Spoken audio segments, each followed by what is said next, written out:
모든 곳에서 일어나고 있어요. 왜 그런 얘기 하잖아요. 대한민국 불륜공화국이다 뭐 이런 얘기도 하잖아요.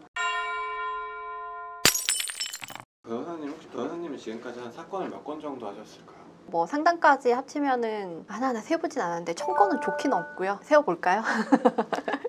그럼 그만큼 진짜 어떤 불륜 사건도 많이 보고 약간 불륜이 어디서 많이 일어나는지도 많이 확인하셨겠네요. 실제로 너무 많은데 그중 사실은 들키는 건 빙산의 일각이거든요. 그래서 일상적으로도 많고 아주 많이 평소에 접하고 있습니다. 일상적으로 많다고 하셨는데 불륜이 일어나기 약간 쉬운 장소가 좀 존재할 것 같은데 맞을까요? 네, 불륜이 일어나기 가장 쉬운 장소. 이거는 사실 여러분이 처음에 연애를 할 때 어디서 많이 했는가를 생각하는 것과 거의 동일한 거거든요.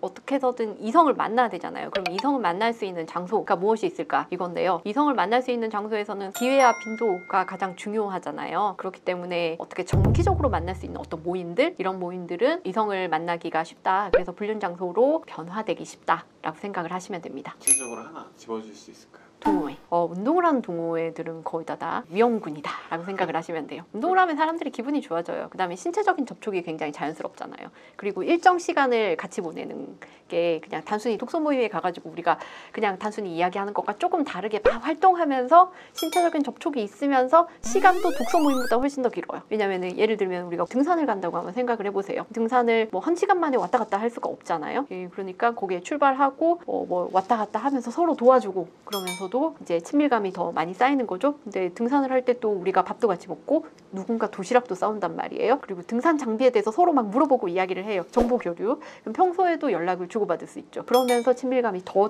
쌓이는 거죠. 배우자가 이제 운동 모임 간다고 했을 때는 좀 주의를 하는 게 좋겠네요. 왜냐면은 그런 모임에 참여를 할 때부터 그런 목적을 가지고 계신 분들도 꽤 많아요. 아예 내가 이번 모임에서 꼭 누군가 이성 친구를 사귀어야지 라는 목적을 앙큼한 생각을 가지고 이제 그 모임에 참가하시는 분들이 있다는 거예요. 그런 분들은 이제 그런 모임에서 기존에 뭐 몇 분을 만났었던 경험이 있을 수도 있고 아니면 그런 모임에서 그렇게 만남이 많이 이루어지더라 라는 이야기를 이제 친구들로부터 들어서 이제 시작하시려는 분들일 수도 있고 아니면 별 생각 없이 거기 들어갔는데 뭐 거기서 어떤 만남이 이루어지는 그런 경우들도 있거든요. 근데 아무튼 배우자가 나도 같이 갈래 라고 했는데 넌 오지 마 라고 하면은 이미 그 모임에서 뭔가 썸을 타거나 아니면은 불륜 대상이 있거나 할 가능성이 매우 높습니다. 여러분 주의하세요.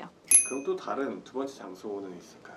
요즘에는 온라인이 많아요. 온라인으로 카카오 채팅방, 오픈 채팅방에서 아예 그런 목적성을 가지고 만나시는 경우들 많고요. 그리고 아니면은 네이버 밴드라든지 소개팅 어플들. 코로나 이후로 비대면 문화가 자리를 잡으면서 온라인 문화도 굉장히 쉽게 다가왔고 그래서 온라인으로 누군가를 만나고 그 사람과 친해지고 이런 것도 예전보다는 비율적으로 훨씬 더 높아졌어요. 그래서 온라인으로 시작하시는 뭐 그런 만남을 목적을 가지고 시작을 하시는 분들도 많아졌어요. 오프라인 모임보다는 온라인 모임이 훨씬 더 쉬워요. 일단 시간이 절약이 돼요. 오프라인 모임은 한 번에 나아가서 그 모임에 있는 사람들과 몇 시간을 함께 시간을 보내면서 그 수에 한정된 사람들을 만나는 거라고 하면은 온라인 모임에서는 한 번에 여러 명과 채팅을 하고 한 번에 여러 명과 이야기를 나누고 있을 수도 있는 거고 뭐 어디에 가서 뭔가 활동을 해야 되는 건 아니니까 단시간에 더 많은 이성들과 접촉이 가능한 거잖아요. 그러면은 이제 거기에서 뭐 만남으로 이어지거나 하기도 훨씬 더 쉬워요. 그리고 양쪽 다 목적성을 가진 경우들이 많기 때문에 뭐 만남으로 이어지는 그런 게 되게 자연스러워요. 그리고 양쪽 다 목적성을 가진 상황이라면 만나자고 이야기하기도 부담스럽지가 않아요. 초중고 동창회도 위험하고 대학은 동창회가 위험하다기보다는 대학은 이제 전남친 전여친들이 이제 위험하고요.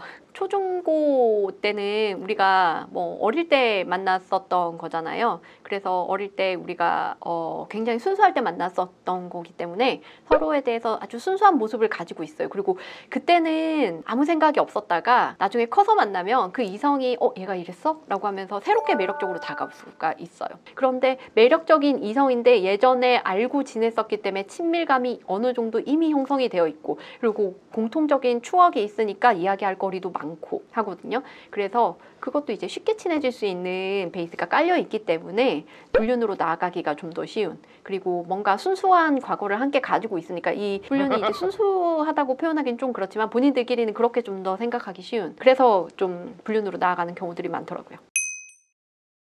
오늘은 불륜이 일어나기 쉬운 장소에 대해서 말씀을 드렸는데요. 크게는 오프라인 장소, 온라인 장소가 있습니다. 오프라인 장소는 우리가 시간을 많이 보내고 정기적으로 만날 수 있는 어떤 모임들이 다 해당이 된다고 할 수가 있는데, 대표적으로 운동을 하는 모임들을 좀 주의를 하셔야겠고요. 또 하나는 어릴 때부터 친밀감을 형성해서 쉽게 친해질 수 있는 이 관계들, 우리가 동창회라고 이야기하는 것들이 있을 수 있습니다. 그리고 온라인 장소에 대해서는 사실 장소의 개념은 아니죠. 온라인 요즘 많은데 카카오 오픈 채팅방, 그리고 우리가 네이버 밴드 같은 것들, 그리고 소개팅 어플들, 이거는 목적성이 분명히 있는 모임들일 가능성이 매우 높고 해서 목적성을 가지고 만나는 경우들이 많겠고, 그리고 이런 목적성을 가지고 만나는 경우들은 그 사람의 습성이 끊임없이 부정행위를 하는 사람일 수 있다라는 점도 말씀을 드렸어요. 오늘 제가 이야기 드린 부분 많이 참고를 하셔서 여러분의 혼인을 유지하고 행복한 결혼 생활을 하는데 도움이 되셨으면 좋겠습니다. 이상 최영은 변호사였습니다. 감사합니다.